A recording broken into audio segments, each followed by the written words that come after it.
noches a todos ustedes. Tengo 15 años aquí en la UIP, la Ciudad de Geografía Estadística, y es la segunda vez que llego tarde. Perdón, pero el tráfico de Guadalajara está complicadísimo. Hoy estamos de lujo. Vamos a escuchar una conferencia que ya la han manejado varias veces. Recuerdo que el Panteón de Belén, alrededor de eso mismo giraba. Y le vamos a pedir al señor secretario que conduzca esta solemne sesión académica. Con su venia, señor presidente, muy buenas noches a todos ustedes. Este martes 10 de septiembre de 2013 tenemos la conferencia La perfección del silencio, el culto de la muerte en México, a cargo de nuestro consocio y amigo de esta casa, el doctor Manuel Aguilar Moreno. Esta sesión se desarrollará conforme el siguiente orden del día: apertura de la sesión, presentación del presidium, presentación del conferencista, su participación, entrega de reconocimiento, avisos y clausura. Preside esta ceremonia el licenciado José Gorgonio Ponce Rodríguez, primer vicepresidente de esta institución. El doctor Manuel Aguilar Moreno, consocio y conferencista, y el de la voz, Eduardo Velasco Briceño, secretario general, y destaco igualmente la presencia de nuestro amigo, el doctor Joaquín Moreno Villa, expresidente de esta institución. Me voy a permitir dar lectura a un extracto curricular que va a trabajar empíricamente el doctor, que es un extracto de su capacidad y su bagaje. El doctor Aguilar Moreno nació en Guadalajara, Jalisco, hizo sus estudios profesionales de ingeniería electrónica y un posgrado en educación en la Universidad ITESO. Estudió también una especialidad en Historia de Jalisco en el Colegio de Jalisco, realizó la maestría en estudios latinoamericanos y el doctorado en Historia del Arte y de Antropología en la Universidad de Texas, en Austin.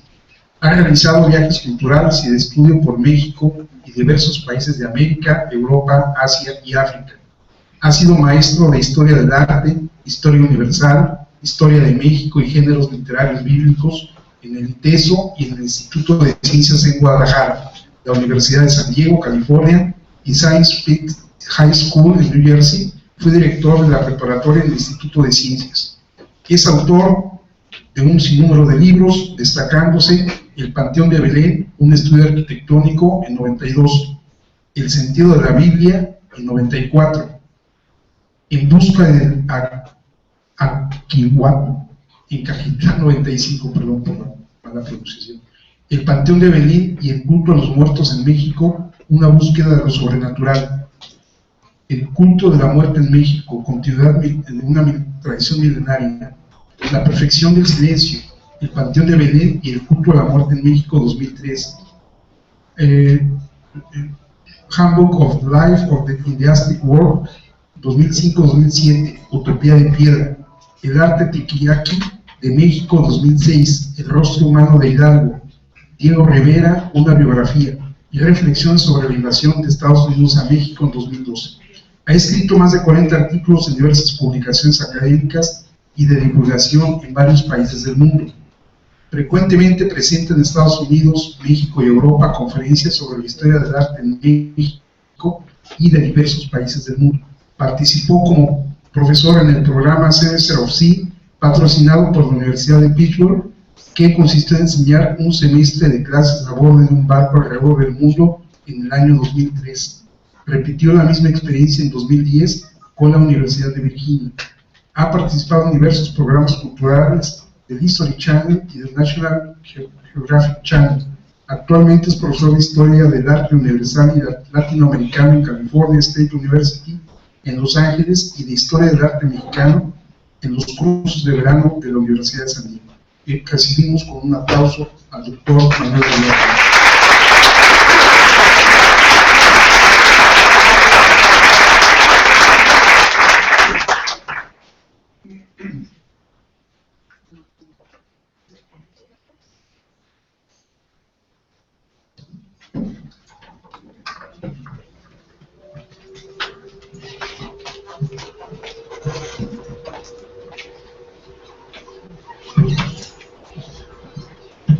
Muy buenas noches. ¿Sí se escucha?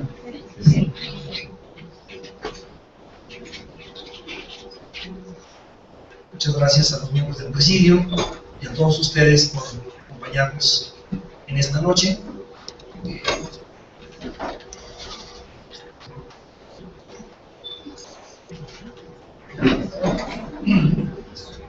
El tema de hoy es un tema que yo creo que de alguna manera todos conocemos, lo hemos abordado de muchas formas y lo hemos experimentado de muchas formas, que es el concepto de la muerte.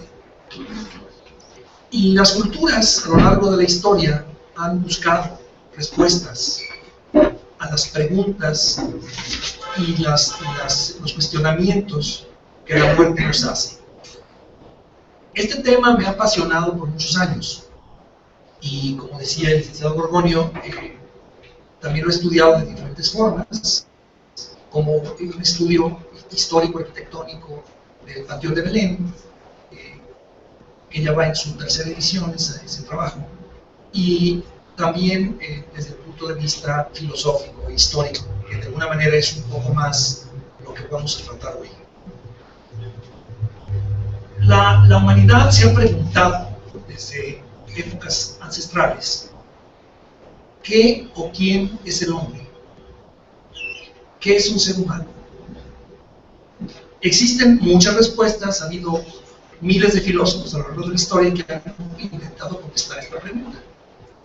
Y yo creo que todas las respuestas en conjunto todavía siguen dejándonos un misterio.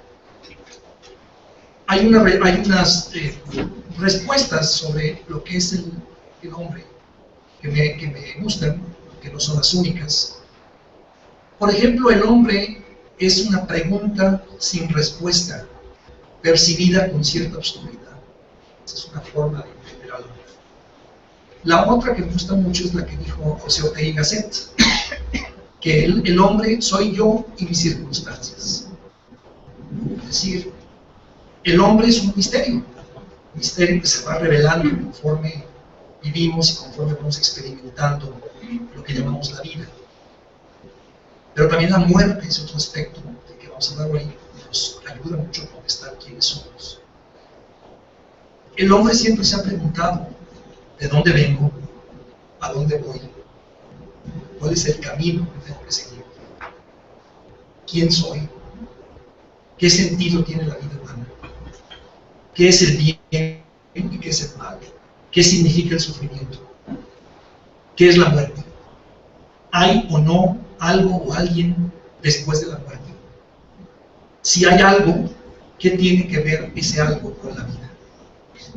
O sea, hay preguntas que al intentarse contestar van creando precisamente lo que es el desarrollo de la vida de todos nosotros. La vida, en otras palabras, es el proceso de intentar contestar estas preguntas. Y de alguna manera, al entender la relación de la vida con la muerte, encontramos una respuesta de quiénes somos nosotros. La muerte, dentro de lo dramático y lo horrorizante que puede ser desde ciertos aspectos, al mismo tiempo tiene una extraña belleza, porque es como la perfección del silencio. Por eso le llamé así al final. La muerte es la perfección del silencio. Y al mismo tiempo, en ese silencio está el misterio de la muerte, los secretos que tiene la muerte y la melancolía que produce la muerte. El acercamiento a la muerte y su relación con la vida ha sido una preocupación de todas las culturas, como decíamos. Pero la cultura nuestra, la cultura mexicana, tiene una forma muy peculiar, muy particular de manejar este asunto que es tan delicado y tan difícil a veces en la vida humana. Hay culturas que ven la vida y la muerte, imagínense dos círculos, ¿no? Tenemos la vida por un lado, la muerte como dos círculos separados. Y una vez que alguien pasa del círculo de la vida al círculo de la muerte, pues ya no hay manera de regresar. Las culturas que piensan así tienen mucha desesperación cuando la muerte viene, porque ya no hay manera de que las cosas se puedan volver a relacionar. Por ejemplo, yo lo veo en Estados Unidos. En Estados Unidos los cementerios son jardines y las tumbas son simplemente lápidas que están en el suelo, para que a distancia se vea como un jardín y no como un cementerio. Es decir, hay culturas donde se quiere como negar esa presencia de la muerte, porque la muerte significa el final de todos los triunfos humanos. Y al no pensar que pueda haber otra etapa, pues ahí termina todo. Entonces hay culturas que tienen una visión muy pragmática, podríamos decir, de la muerte. Es decir, ya se acabó y adiós y lo que quedó, quedó. Pero la cultura nuestra tiene una peculiaridad que la distingue de muchas otras. El círculo de la vida y de la muerte no están separados, sino se tocan. Están intersectados en un pequeño punto. Y es al estar juntos, el círculo de la vida y la muerte nos hace ver que la vida y la muerte son la misma cosa. Son dos procesos y una transformación de una en otra. Son dos procesos de la misma cosa. Y esa intersección de los dos círculos es el portal que permite que se puedan comunicar los dos mundos. Por eso en el mundo indígena precolombino y también coincidentemente en el mundo hispánico cristiano que nos tocó, judeocristiano que nos tocó vivir después en México, tenemos la creencia en que hay algo después de esta vida. Y es lo que permite que tenga sentido el que haya ese portal que une los dos mundos, las dos dimensiones, por decirlo. Y ese portal de comunicación entre vivos y muertos que nos hace pensar en que hay algo más allá, lo que llamamos la vida eterna, mantiene la esperanza de la gente y le da una dimensión muy especial para la muerte. El culto de los muertos, como decíamos, es universal y cultural. O sea, cada pueblo, cada grupo humano tiene formas de aproximarse. En México tenemos la conjunción de lo indígena y lo cristiano, esos dos elementos, y se ha creado una celebración que llamamos el Día de los Muertos. Lo sabemos. Empieza el 31 de octubre y termina el 2 de noviembre, con una serie de actividades que se desarrollan allí. Y el mexicano, dentro de esa celebración, que parece más bien una fiesta que una cosa triste, pues precisamente allí está lo peculiar y lo diferente de cómo vemos la muerte. En la psicología mexicana, desde lo precolombino hasta ahora, yo creo que la angustia principal no es el temor a la muerte, sino el temor a la vida. La angustia ante la vida, que tiene peligros constantes y que se puede acabar en cualquier momento. Yo creo que cómo iremos resolviendo el hoy y el mañana, porque nos preocupa más de cómo moriremos. Y en esto me recuerdo una frase, un fragmento de una poesía bellísima de Carlos Pellicer, que se llama Discurso por las Flores, donde él define esta forma de los mexicanos de ver la relación entre la vida y la muerte. Y me gusta mucho y se los voy a compartir. Dice así: el pueblo mexicano tiene dos obsesiones: el gusto por la muerte y el amor a las flores. Antes de que nosotros habláramos Castilla, hubo un día del mes consagrado a la muerte. Había extraña guerra que llamaban Florida, y en sangre los altares chorreaban buena suerte. A sangre y fuego el pueblo mexicano ha vivido. Vive de sangre y de flor su recuerdo y su olvido. O sea, el pueblo mexicano tiene un gusto por la muerte, pero también ama las flores, también ama la vida. Entonces la vida y la muerte no se pueden separar, son dos aspectos que coexisten, que conviven y le dan sentido a la preocupación del existir humano constante. Y como dice la frase final, a sangre y fuego el pueblo mexicano vivo. Y esa ha sido nuestra historia, sangre y fuego. Y sobre todo el siglo XIX, que definió el México moderno, pues fue una guerra tras guerra y tragedia tras tragedia, ¿no? Y bueno, y en el 20 le seguimos también, pero algunas gentes dicen más, ¿no? Bueno, voy a, entonces la siguiente parte de nuestra plática la voy a acompañar de imágenes, para poder, a través de imágenes, adentrarnos más en los conceptos de la muerte. Dice un dicho que una imagen habla más que 1000 palabras. Pues ya hice algunos comentarios introductorios para ambientarnos y vamos a seguir a través de imágenes y comentando la historia del culto a la muerte a lo largo de la historia de México, desde lo prehispánico hasta lo moderno. Lo vamos a pasar entonces para acá, por favor.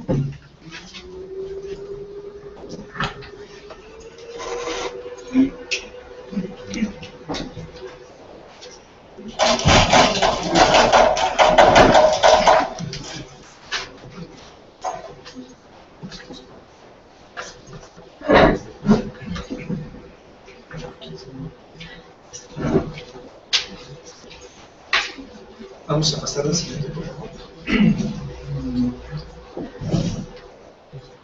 Esta es una calavera que se encontró en el sitio de Santa Cecilia, Acatitlan, en la Ciudad de México. Una pieza azteca que nos muestra una calavera con un maravilloso labrado que se ve que tenía un enjarre, un estucado, y nos representa la visión que tenían los aztecas, en particular este pueblo, sobre la muerte. El pueblo azteca, como ustedes saben, practicante del sacrificio humano y de una serie de rituales que podían ser vistos por otras culturas como algo muy grotesco o sanguinario, pero que tenía también una profunda cosmología que ayudaba a explicar ese tipo de comportamientos.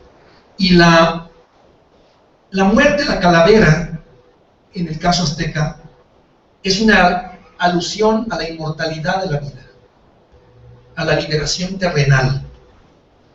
Los aztecas tenían una forma de ver la vida y la muerte muy curiosa. No todos iban al mismo lugar, pero no existía el infierno. Simplemente había diferentes lugares según el tipo de muerte que tú hubieras tenido. Entonces no había esa visión terrorífica de que me voy a condenar, como lo trajo el cristianismo a México. Entonces, en el caso azteca, pues era, si morías en la guerra, haciendo grandes hazañas, pues te ibas al paraíso del sol y te ibas muy bien. Si morías en una forma muy gris, pues te ibas a ir al Mictlán, que era un lugar tan oscuro que todo se perdía en la nada. ¿Qué sucede con los que van al Mictlán? Pues no sabemos. Si se desintegran o quedan esos espíritus allí, ¿no? Ya los aztecas no nos explican esto. Pero vemos que hay diferentes posibilidades. Nosotros en la cultura cristiana hablábamos del limbo, ¿no? Que iban los niños inocentes que morían pequeñitos y que no habían cometido ningún pecado. Los aztecas tenían algo parecido, que se llamaba el Huaychichicuau. Este lugar era un lugar donde había un árbol enorme que en lugar de frutos tenía chichis.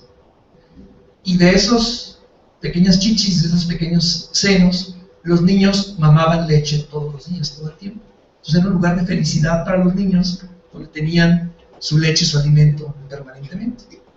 Ese es el equivalente al limbo de nosotros. Entonces, como vemos, los diferentes pueblos, desde épocas históricas muy anteriores, han tenido una forma de enfrentar el manejo de esta realidad, una realidad que es inexorable para todos nosotros. La siguiente. En formas más modernas, vemos representaciones, es una representación moderna que me encontré en una tienda en Michoacán, de la calavera Catrina, de Posada, que luego voy a explicarles un poquito más sobre lo que significa este ícono. Pero esta es una forma pues, folclórica hecha por indígenas purépechas de cómo representan esta visión.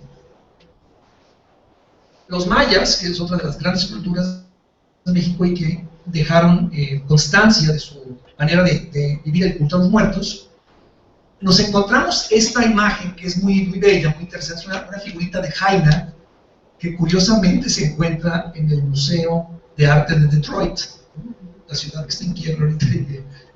Estaban hasta pensando vender los murales de Diego Rivera para poder recuperar la economía. Yo creo que no va a pasar eso, pero bueno, en ese lugar está esta figurita que es muy fuerte. Es una diosa de la luna, de la fertilidad, junto con el dios de la muerte, que está representado como un anciano. Y vemos, y el anciano además es un anciano muy libidinoso, como pueden ver, porque ven dónde tiene la mano el anciano. Entonces, ¿qué nos dice esto? Precisamente la relación de la vida y la muerte, como algo que se toca, algo que coquetea uno con el otro, y donde las edades no importan, ¿no? Es una realidad que tiene su propia dinámica. La muerte ha sido representada desde el Códice Dresden de los mayas, donde vemos a Ahpuch, ese es el nombre Ahpuch de este dios, es el dios, uno de los dioses de la muerte, que tenían muchos dioses de la muerte de diferentes características.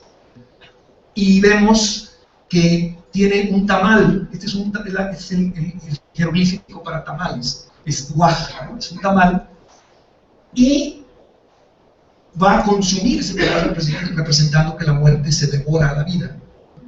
Porque los mayas, cuando hacen un tamal, ven el tamal como un acto de creación de la tierra, del maíz, del agua, lo modelas y creas, estás creando algo nuevo, y esa creación es comida por la muerte. Mi maestra muy querida, Linda Chile, que tenía un humor muy medio pelangoche a veces, ella nos decía: ¿y qué creen que está haciendo la muerte ahí? Porque ya ven que tiene aquí como inflado el vientre, y luego aquí hay algo que está como saliendo por aquí. Y pues todos así muy púdicos, muy calladitos. No, pues no sabemos. No se hagan tontos, se está echando un pedo, decía así. Ahí está, o sea, así nos decía nuestra queridísima maestra Linda Chile, que fue la que descifró los jeroglíficos mayas. No nomás sabía de chistes pelados, sino también de otras cosas.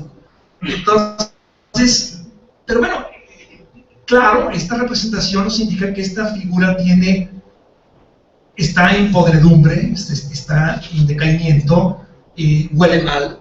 Los mayas representan con un realismo tremendo esta figura. Otro aspecto muy interesante es esta figura de aquí, que es la diosa Ishtar. Cada pueblo también, además de manejar la muerte, ha tenido que lidiar con un tipo de muerte que es el suicidio. En el cristianismo el suicidio ha sido visto en forma muy negativa siempre, como algo que va contra la voluntad de Dios, etc. Entonces es algo como muy satanizado. Pero los mayas tenían otra visión diferente del suicidio. Ellos decían: la vida humana es difícil de vivir y no todo el mundo puede vivirla. Entonces hay gente que al no poder vivirla se quita la vida.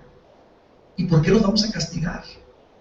¿Sí? Es algo que, digamos, a veces va más allá de la voluntad de la persona. Entonces ellos decían: cuando pasa un suicidio, viene la diosa Ishtar y recoge a los muertos en un suicidio y se los lleva a un cielo especial.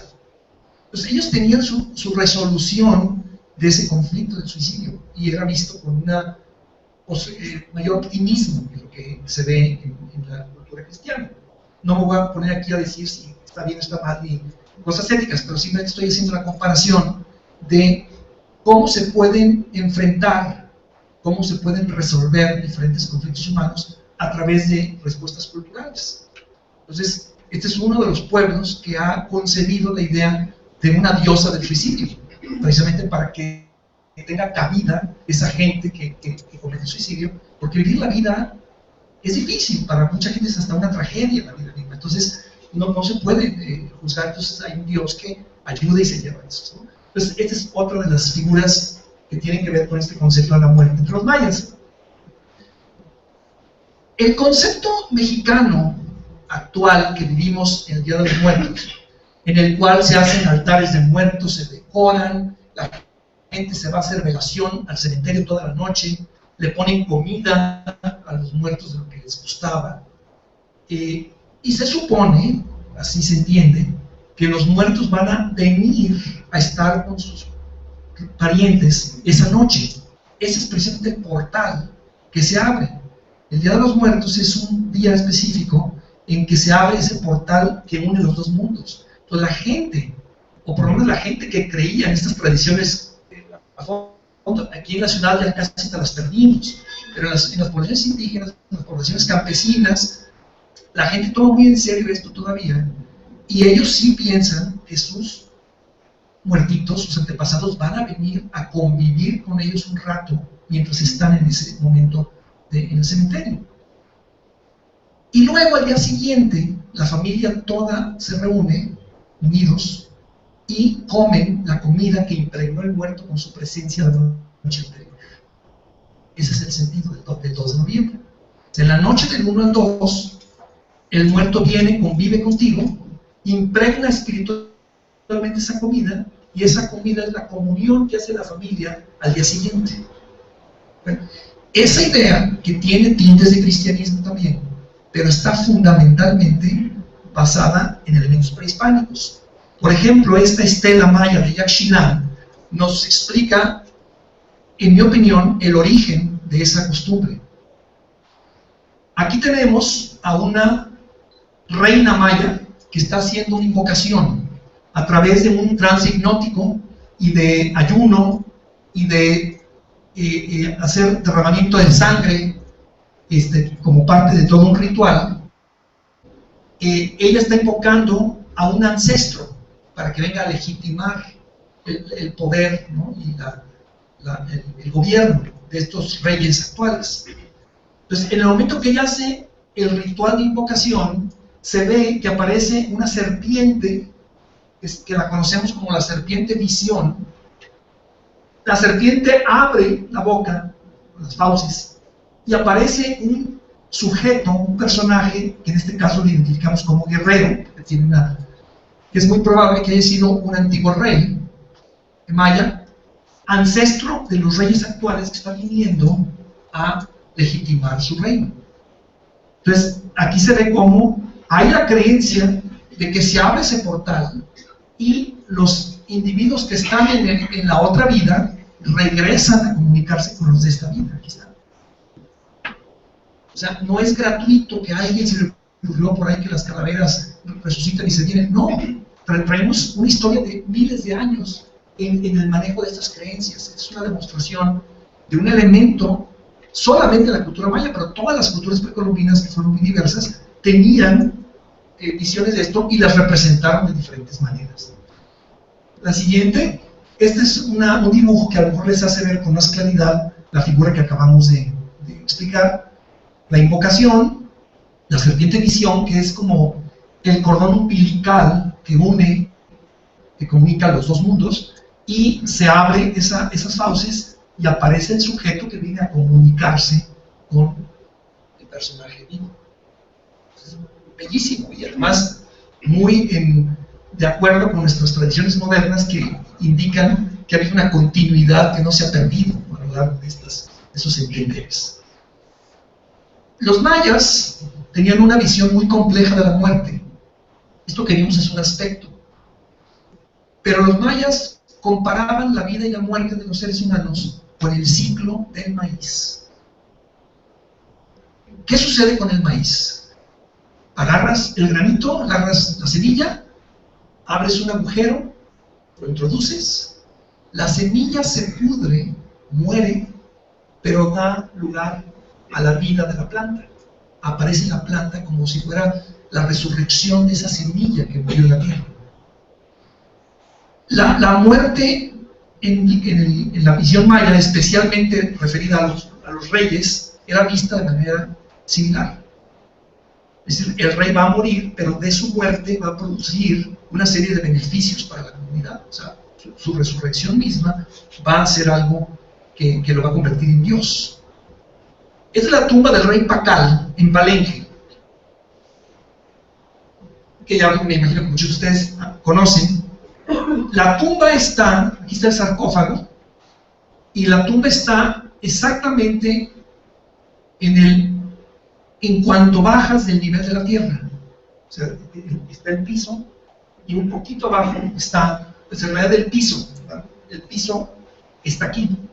Entonces la tumba queda en una parte más abajo, precisamente con la simbología de estar entre la tierra y el inframundo, el paso de una realidad hacia la otra. Les voy a presentar la siguiente imagen. Es una reconstrucción de la tumba que está en el Museo de Antropología, donde vemos a Pakal, que llevaba una máscara de jade y una serie de ornamentos de jade, de collares, etc. Fíjense cómo la cavidad que está dentro del sarcófago tiene la forma de un útero, porque Pakal, en el momento de morir, está regresando al útero de la tierra. Fíjense cómo la biología explica muy claramente para ellos esta realidad, ¿no? Y entonces regresa al útero de la tierra. Aquí está. La máscara de jade representa el verdor de la planta del maíz, porque los reyes los vestían con el traje siempre joven y siempre verde del dios del maíz. Entonces estaba como representando al dios del maíz que muere pero va a resucitar. Vemos la siguiente. A ver la siguiente, porque creo que es más claro verlo en este dibujo. Este es el dibujo que se encuentra sobre la lápida. Es el labrado que está sobre la lápida de la tumba de Rey Pakal, del sarcófago. Ustedes recordarán que hace tiempo, en los 70s, había un personaje que se llamaba Eric von Däniken, que sacó una serie de libros diciendo que este señor era un astronauta y que esto eran todos los botones y las palancas de una nave espacial.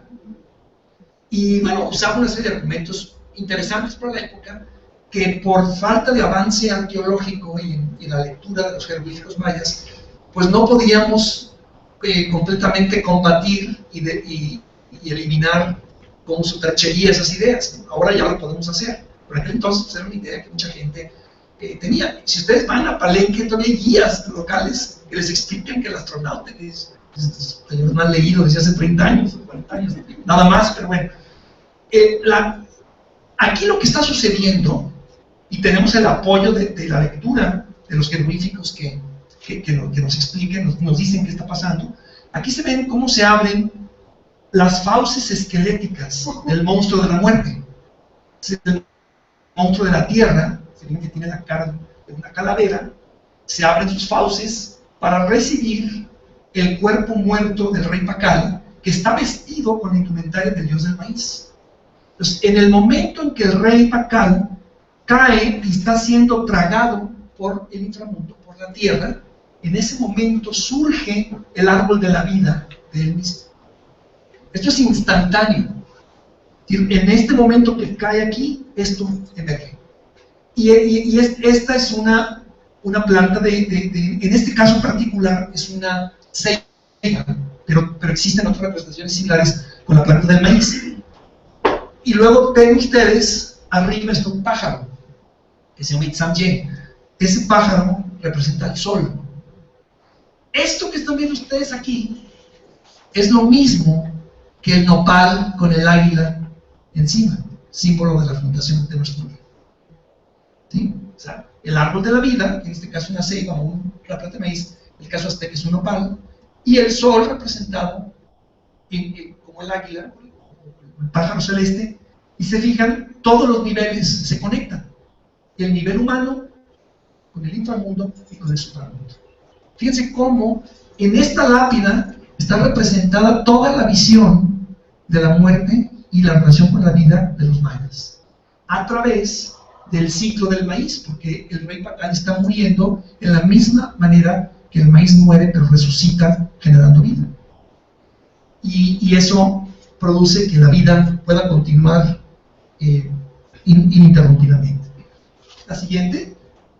En la cultura de Teotihuacán, vemos cómo concebían ellos el más allá. Este es el Tlalocan, el paraíso de Tlaloc, un paraíso de abundancia. Ven ustedes cómo salen corrientes, ríos, corrientes de agua que van irrigando la fertilidad de esta montaña, que es la montaña del sustento, y vemos a los personajes que están allí jugando, gozando la vida como lo hacían en la tierra. Andan con sus taparrabos, andan cantando y hablando, esa es la virtud de la palabra. Fíjense, estos están jugando un juego. Este juego que por mucho tiempo se pensaba que los teotihuacanos no tienen escritura, sí tienen. Lo que pasa es que no sabemos leerla, que es otra cosa. Pero sí tienen, aquí está. Y ese es el nombre de este juego. Y se fijan, ese es un 100 pies. Y lo que están haciendo los personajes, aquí se corta, pero aquí hay como otros 3 o 4. Están formando la figura de un 100 pies, tomándose de las manos de esta manera. Y este otro personaje está jugando canicas. Entonces, podemos ver cómo acá estos están jugando un juego de pelota. Alguna vez ya les hablé de ese tema también aquí en nuestra sociedad. Ven ustedes, por ejemplo, estos personajes que son mariposas. Las mariposas en las culturas nahuas son las almas de los guerreros que después de 4 años de acompañar al sol regresan a la tierra otra vez para ayudar a fertilizar la tierra. Entonces, aquí está una visión también de la relación de la vida y de la muerte como otro paraíso donde se replica lo que hacemos en la vida, y además es un paraíso donde todo el mundo está muy contento. Y esa es la visión, ¿no? de esta concepción de esos dos mundos que se unen. Diego Rivera, en su mural del Palacio Nacional, que desgraciadamente ahorita no lo puede, lleva 3 meses cerrado por las huelgas que ha habido ahí en el Zócalo, o sea, no se puede, desde hace 3 meses no se puede visitar el interior del Palacio Nacional de México. Pero hay este mural de Diego Rivera en su imagen de Tenochtitlan, de la gran Tenochtitlan. Y hay algo que les va a llamar la atención mucho a ustedes aquí, que hay un sujeto cargando un brazo que está estirando sangre, un brazo arrancado. Y junto a él está una aguanime, que eran las prostitutas en el mundo azteca, que eran las únicas que se tatuaban y que se pintaban. No, imagínense si eso pasara ahorita, pues, qué barbaridad. Es exactamente lo contrario. Ahorita, ¿quién no se pinta? ¿Quién no se tatúa? En aquel entonces, bueno, solamente estaba prohibido que cualquier mujer se pintara, usara o se tatuara, porque eso era como un indicativo de los prostitutos. Pero bueno, no vamos a hablar de este aspecto, nomás se menciona por lo curioso, pero vamos a enfocarnos en qué está pasando aquí. Este personaje es un guerrero que trae ese brazo. Ustedes dirían, pues ha de ser el brazo de algún cautivo en la guerra. No. Cuando las mujeres que iban a dar a luz, iban a tener un niño, morían en el parto, esas mujeres se convertían en diosas. Se les conoce como las Cihuateteo, las mujeres diosas. Y lo que pasaba, que se creía que por haber muerto en el acto de dar a luz un potencial guerrero, ellas habían alcanzado un nivel de gran avance espiritual en la otra dimensión, entonces se convertían en diosas. Y ellas tenían el derecho de acompañar, junto con los guerreros muertos en batalla, al sol en su movimiento a lo largo del horizonte. Los guerreros lo acompañaban desde el amanecer hasta las 12, y las mujeres que morían en parto desde las 12 hasta el atardecer.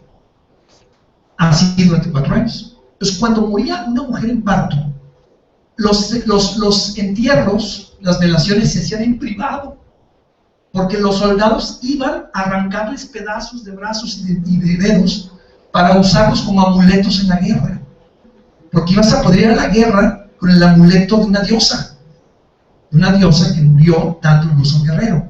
Entonces, fíjense qué cosa tan interesante, y en esta pintura de Diego no se le escapa a Diego ese aspecto, y lo representa muy bien, como ese guerrero llevando el brazo que representa esto. O sea, es un brazo robado, arrancado, una cihuateteo durante el invierno.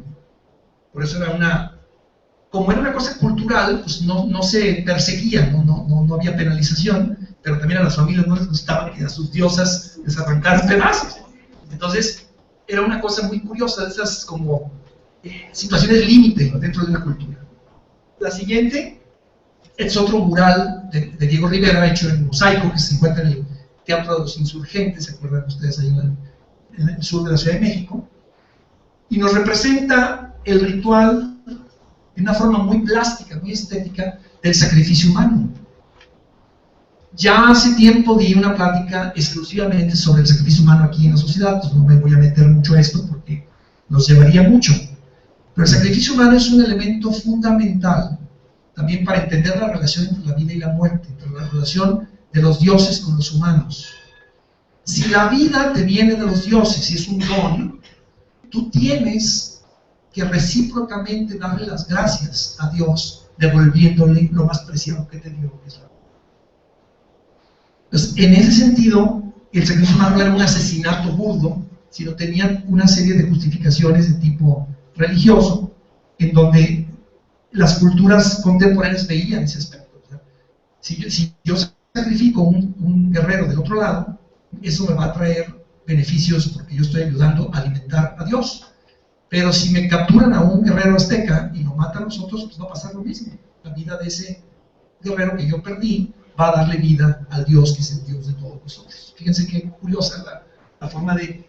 Es un sistema cerrado entre ellos, donde se entiende en forma analógica.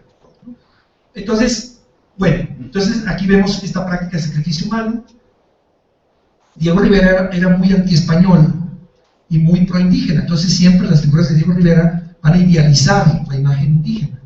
Ustedes recordarán el Hernán Cortés sifilítico que pintó aquí en o sea, un Hernán Cortés como aparece con la cara verde, como el que pintó Diego Rivera, pues no hubiera hecho la conquista que hizo. Pero bueno, ya no nos metamos esas honduras y volvamos. Entonces, esta es otra visión del sacrificio humano, extrayendo el corazón y ofreciéndoselo al sol. Y este sacrificio tenía ese sentido como de un agradecimiento, de un compromiso entre Dios que te da la vida y tú le devuelves un poco de esa vida para que te dé más, ¿no? esa idea. Que es también la idea que tiene la penitencia, de alguna manera, en los sacrificios que hacen la gente en Cuaresma o en otros. O sea, no es exclusivo esta idea de los aztecas, sino que otras culturas lo han manejado de otra manera. La siguiente.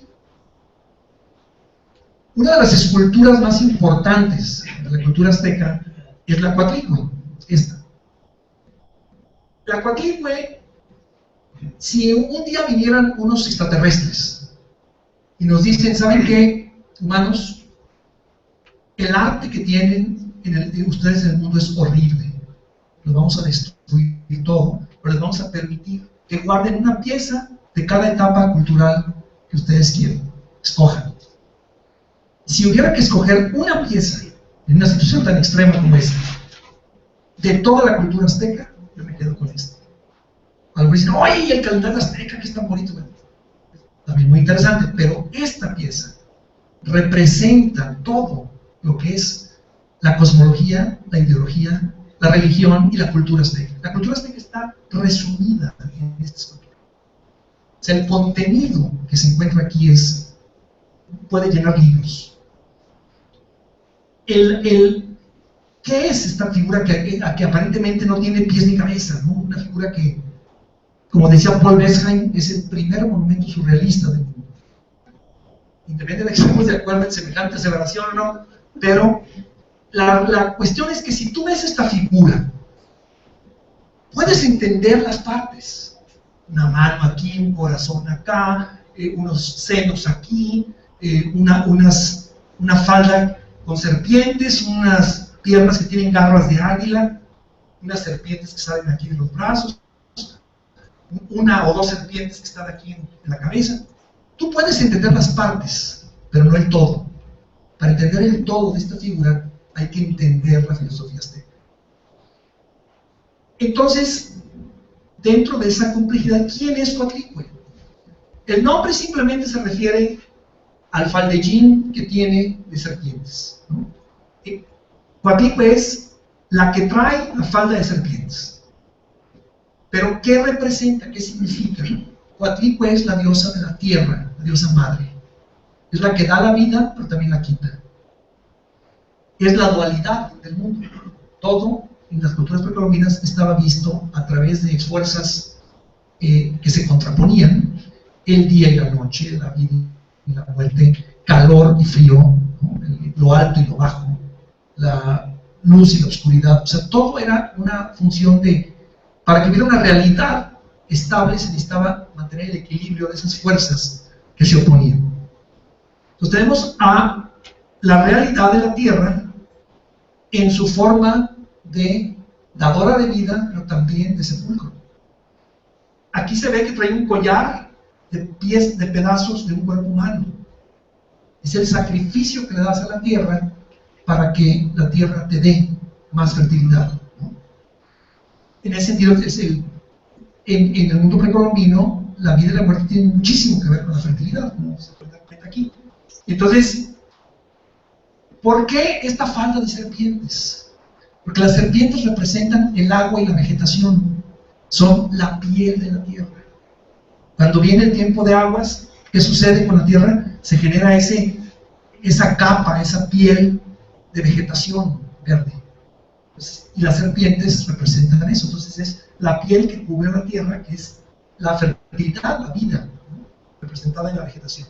Y al mismo tiempo la muerte, porque lo que muere va a la tierra y sirve como un abono para la tierra, ¿no?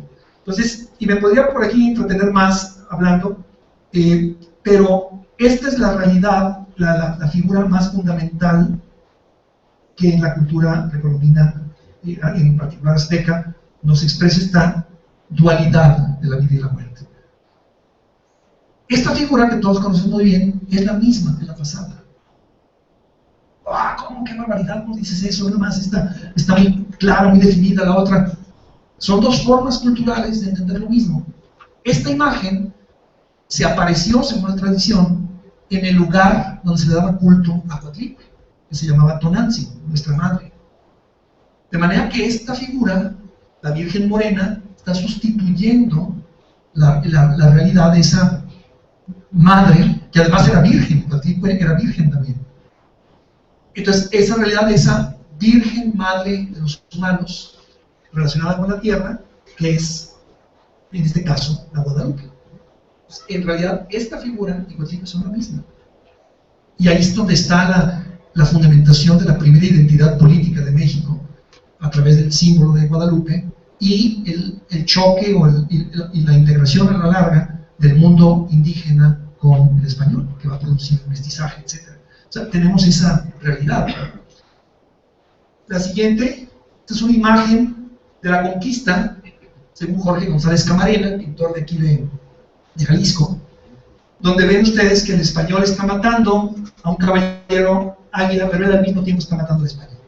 O sea, otra vez, la vida y la muerte, pero que produjeron una vida de otra forma. O sea, el choque o la muerte de españoles e indígenas no se acabaron ahí, sino produjeron el pueblo mestizo de México y de otras partes. Es decir, hasta en este tipo de representación moderna podemos entender que la conquista fue mucho más allá de algo que termina en ese choque que produjo tanta destrucción. La siguiente.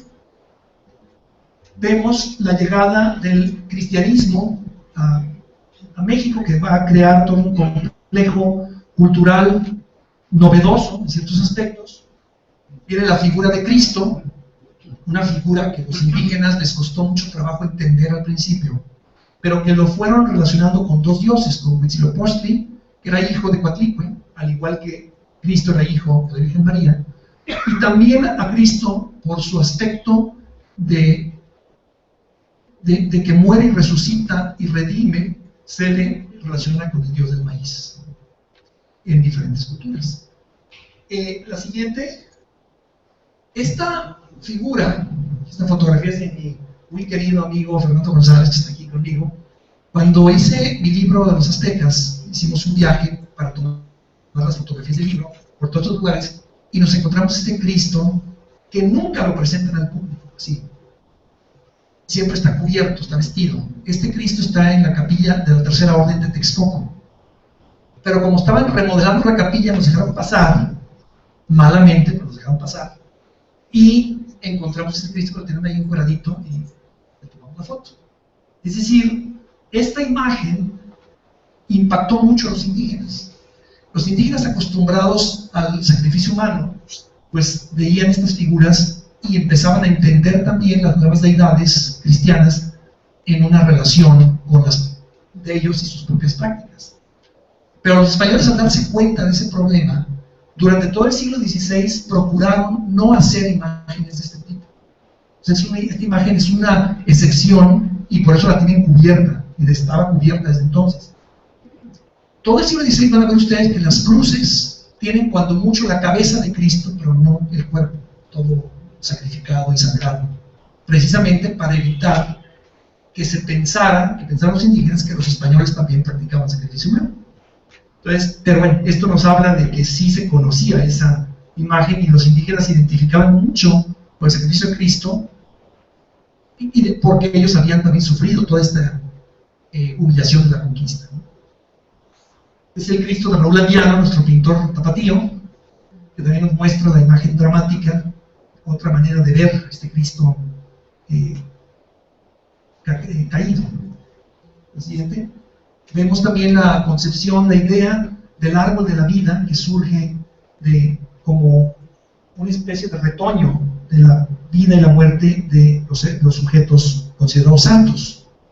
Esto tiene que ver mucho con el árbol de Jesé que aparece en la Biblia, pero también con la idea de las creaciones humanas a través de árboles, los famosos árboles de la vida que tenían los precolombinos.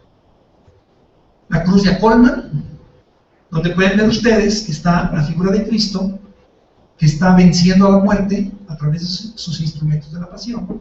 Y fíjense que esta cruz no se queda puramente en la piedra.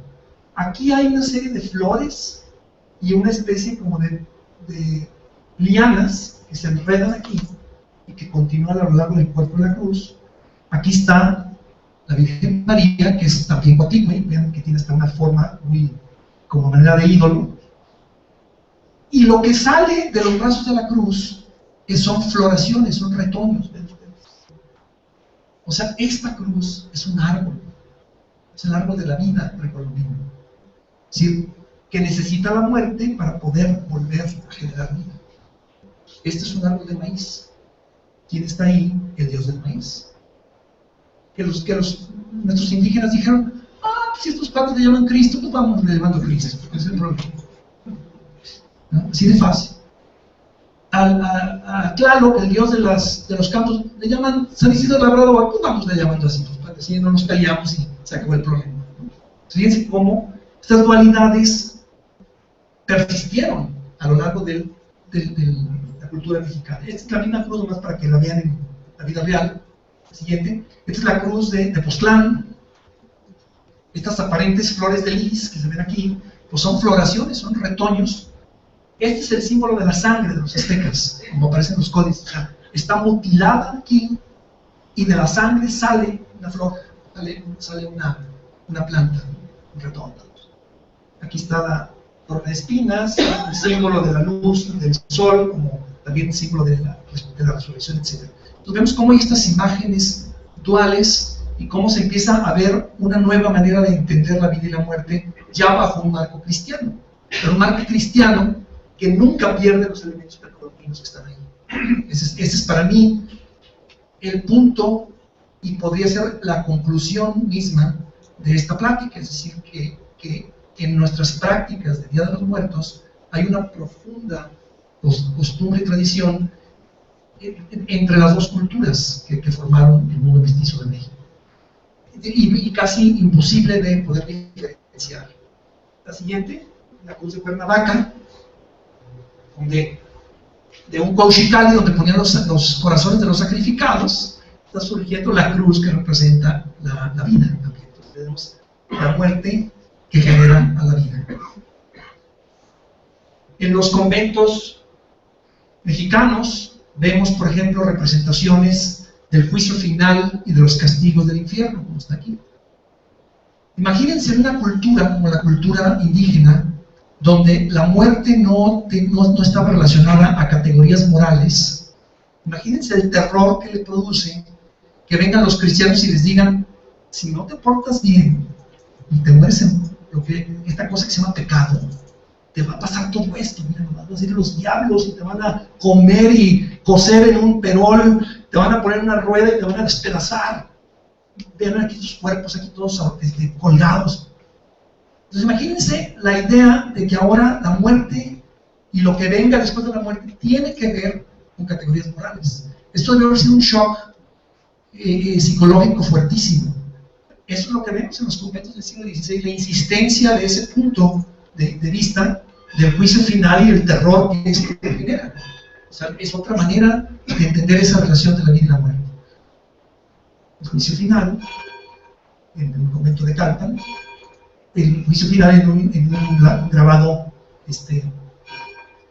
Los cuatro gigantes del Apocalipsis, también un grabado, una pintura del siglo XVI, en Tecamachalco.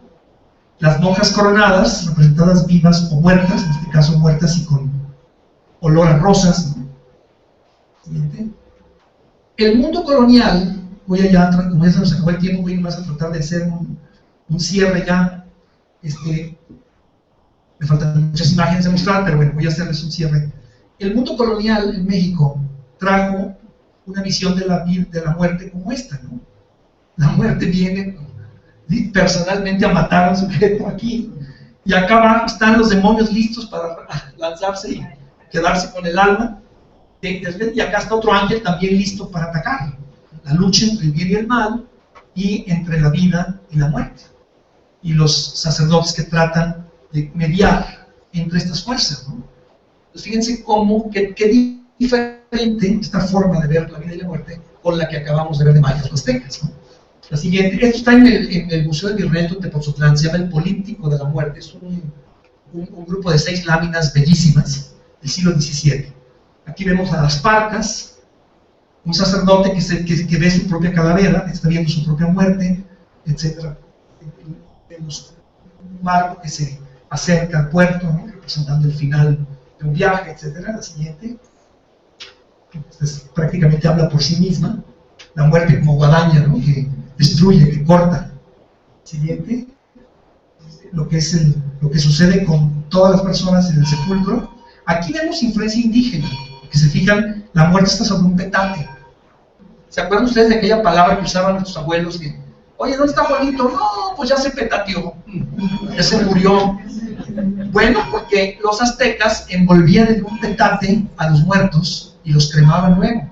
Entonces, el acto de petatearse, de envolverse en un petate, es morirse, ¿no? Y aquí, en el contexto mexicano, el artista, aunque ya mestizo, pero está poniendo el petate todavía. Fíjense cómo vemos esta congraciamiento de las dos culturas. La siguiente, esta es la imagen de una muchacha joven, se supone que bella, según la intención del artista, que dice: aprender vimos de mí lo que va de ayer a hoy. Ayer como me ves fui, y hoy calavera ya soy. Entonces, muy fuerte, y es lo que el miércoles de ceniza te recuerda, ¿no? Bueno. Las piras funerarias, que estas eran unas piras que se hacían y se quemaban, representando el fin de la vida, el inicio de la otra. Estas piras solamente quedan 2 en México, y se salvaron de Chiripa porque las guardaron en un convento y nunca las usaron, y se salvaron. Hay una en Tasco y otra en Toluca, nada más. Y aquí ven que es un arte efímero, pero qué belleza, ¿no? Cómo representan incluso con versos y con imágenes. Esto de alguna manera va a ser el fundamento para lo que van a ser las calaveras de hoy. Las calaveras, esos versitos que creamos, están fundamentados en estas cartelas, están inspirados en las cartelas de las filas funerarias. Siguiente. Ahí no importa quién seas, la muerte es una democracia niveladora, ¿no? Lo mismo el príncipe, el rey, o el obispo, o quien sea, todos se van al mismo lugar. Ahí está, pues, esta realidad tan fuerte. La siguiente. La razón por la que les presenté, vamos a regresar, la diosa Cuatlicue que ya presentamos antes, se las vuelvo a presentar ahora en el contexto del advenimiento del siglo XX. Saturnino Herrán, uno de nuestros grandes pintores de principios del siglo XX, pintó esta imagen, que es no solo una representación de la visión que tenemos de la vida y de la muerte, pero también una visión de la integración del mundo mestizo a partir de las dos culturas. La Coatlicue, que es la misma que la Virgen de Guadalupe, del cuerpo de Coatlicue empieza a surgir un Cristo. Está la cabeza, el pelo, la viola, por aquí se va el brazo, y acá está la mano con el agujero del clavo, acá está la otra. Del centro, con la calavera en medio, salen las piernas del Cristo.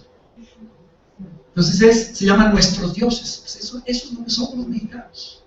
El amor a la muerte, pero el amor a las flores también. O sea, la vida y la muerte juntas, en una representación del siglo XX, donde podemos ver que están haciendo el verdadero arte mexicano. El nacimiento del arte mexicano ocurre a partir de los movimientos de Posada, del Dr. Atl, cuando empieza a verse el arte de una manera mexicana, con temas mexicanos, con elementos que responden a nuestra realidad y no como imitación de cosas europeas como era antes. Rápidamente, esta es la famosa la leyenda de los volcanes también de Herrán. Seguimos adelante. Vemos la representación de la muerte dentro de la figura del héroe, como es Miguel Hidalgo, en Guanajuato, José Chávez Morado. La muerte del niño héroe, que está en Chapultepec, de nuestro artista Gabriel Flores, nuestro artista tapatío, Gabriel Flores. Francisco Goitia, pintor zacatecano extraordinario, cómo representa la muerte también en el contexto de la Revolución Mexicana. Diego Rivera representando la muerte como algo que ayuda a germinar la vida en la escuela agronómica de Chapingo, ¿no? Se encuentra la figura. Clemente Orozco en su mural de Dartmouth College en New Hampshire representa el conocimiento moderno como un conocimiento de Torre de Marfil, donde viene de un cuerpo muerto y los libros están vacíos, ¿no? Y ese conocimiento está encapsulado y no sirve para nada. Es otra visión de representar la vida y la muerte en otro contexto. El Cristo de Dartmouth, un Cristo, también de Clemente Orozco, alguna vez también presenté este tema aquí, hace ya varios años, donde Cristo regresa a la tierra enojado y destruye su cruz porque no puede salvar a nadie, porque el ser humano se destruyó a sí mismo a través de las guerras.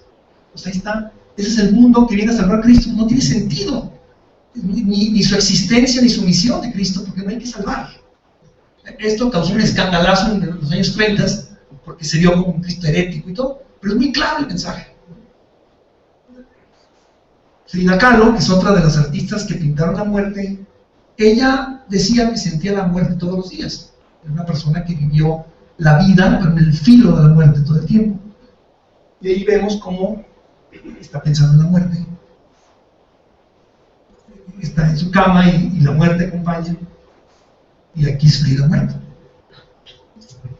José Guadalupe Posada, a través de la imagen de las calaveras populares, cómo Posada logra representar muy bien a ese mundo mexicano de la época que puedes tú criticar y puedes tú atacar con figuras muertas porque la gente no se va a enojar. Entonces vemos a Posada, la calavera Catrina, que representa a México, ese México en etapa de descomposición durante el Porfiriato, el presidente Madero, las calaveras de bicicleta que representan a los periódicos de la época, unos que se quieren comer a otros y los están destruyendo, ¿no? La que sigue, esta es la calavera revolucionaria, es una soldadera.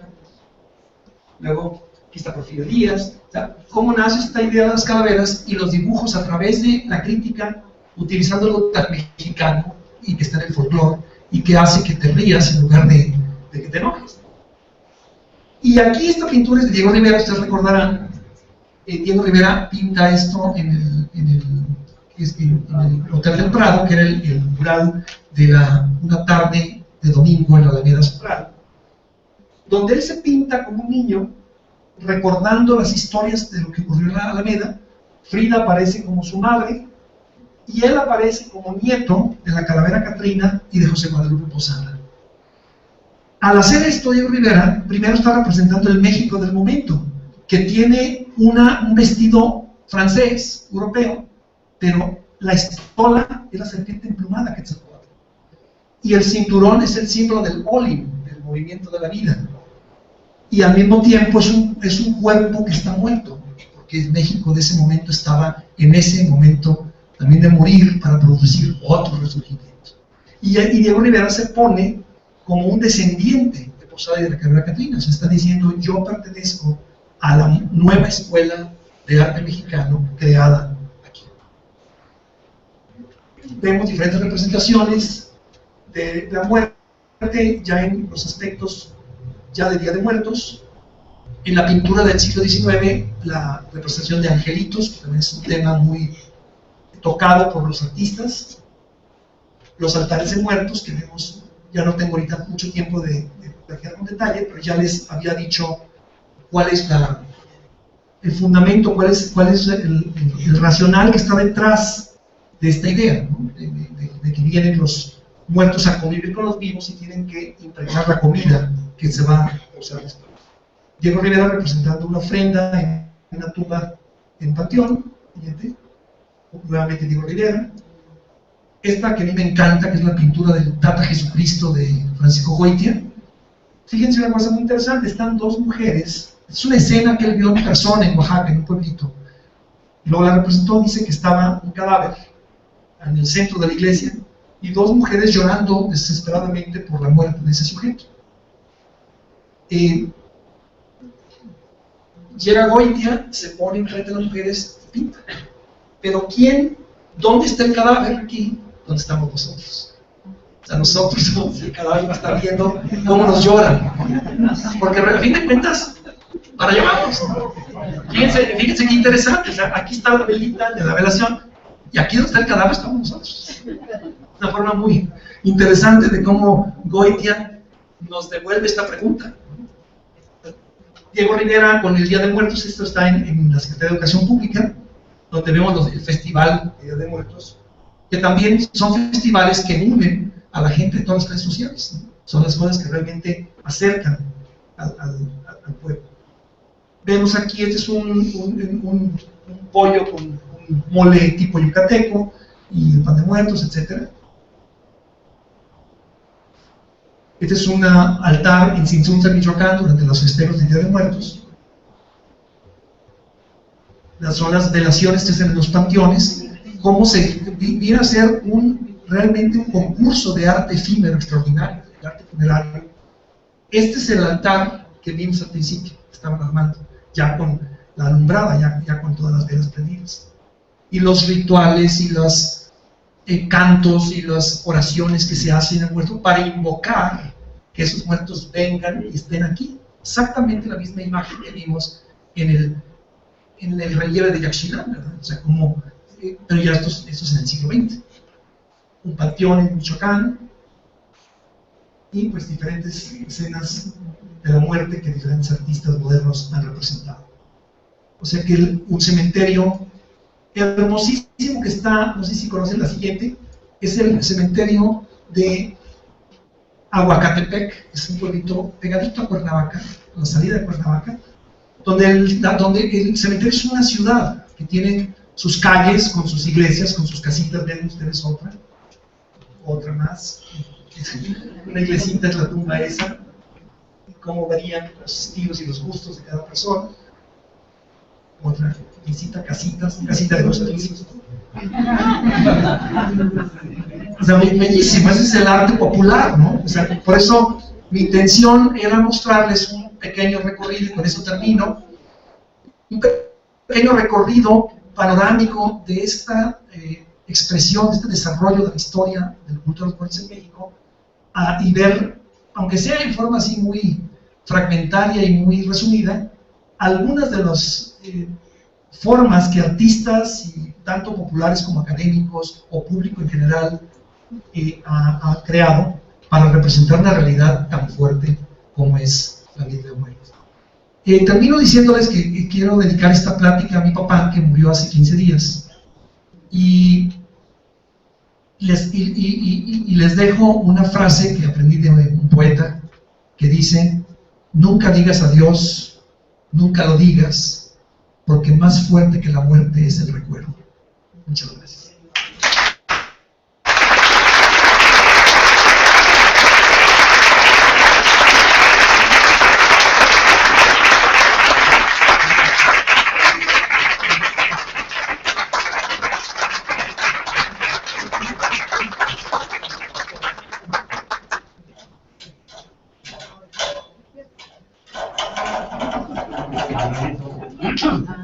Manuelito, lo único que se necesita para morirse es estar vivo.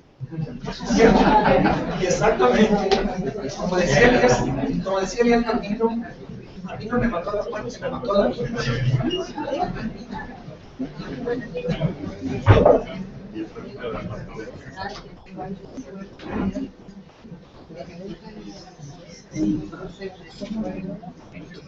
Agradecemos muy cumplidamente esta brillante plática sobre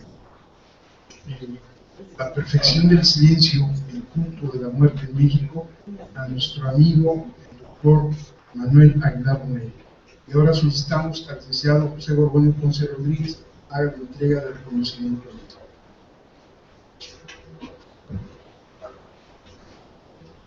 Muchísimo gusto, Manuel, haciendo una... Me impresionó mucho tu conferencia, que tiene como centro la muerte. El significado de las palabras también es impresionante. Por ejemplo, difunto viene del latín, que significa disfungere, lo que ya no funciona. Pero también desde el punto de vista cristiano, y es el único que usa realmente la palabra difunto, es aquello que se difumina y vuelve a verte, vuelve a Dios. Hace ratito que nos pusiste la pintura de Ram, donde dijiste que estaban contemplando un cadáver de Goitia. Yo recuerdo que la palabra cadáver tiene 3 radicales latinas: caro carnis, que significa carne; todas dare deridatum, que significa dar; y vermis vermis. Es decir, muchas veces es importante hablar con cierta propiedad por el impacto que significa. Cadáver es un cuerpo dado a los gusanos, está en un proceso de descomposición. Entonces, oxiso, aquel que ya cayó, igual que el sol, el occidente. Entonces, pues, reconocemos tu intervención, y yo había puesto aquí, recuerdo a tu papá, yo lo traté mucho, exactamente el día que falleció estaba yo con Joaquín, con el doctor Joaquín Moreno Villa, y bueno, pues te impresiona porque al final de cuentas, aunque sabemos que lo único cierto que tenemos es que vamos a morir, pero como que lo resistimos a no aceptar ese tipo de cosas. Bien, esta Benemérita Sociedad de Geografía y Estadística del Estado de Jalisco otorga el presente reconocimiento al doctor Manuel Aguilar Moreno por su participación en las actividades organizadas por esta institución con la conferencia La perfección del silencio, el culto de la muerte en México, misma que se llevó a cabo en las instalaciones de nuestra casa sede, cumpliendo así con el compromiso de presentar un trabajo anual y con el objetivo fundamental de esa benemérita institución, que desde su fundación ha sido el estudio y la divulgación de la ciencia y la cultura. Guadalajara, Jalisco, lo firma el presidente y el señor secretario. Manuel, pues muchísimas gracias.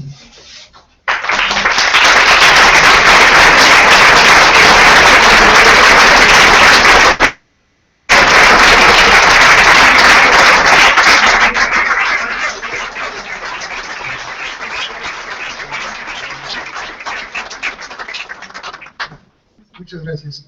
Y me voy a permitir la lectura del siguiente aviso. El martes 17 a las 20 horas se presenta el panel Autores Jaliscienses en la lectura de los niños. Avance del proyecto Impulso a las primeras investigaciones. A cargo de estas consorcios la maestra Sara Velasco, la maestra Nélida Villafuerte Cosme y la licenciada Lorena Araceli Reyes Núñez como invitada. Cedo el uso de la voz al licenciado. Por clausurada esta solemne sesión académica. Muchísimas gracias.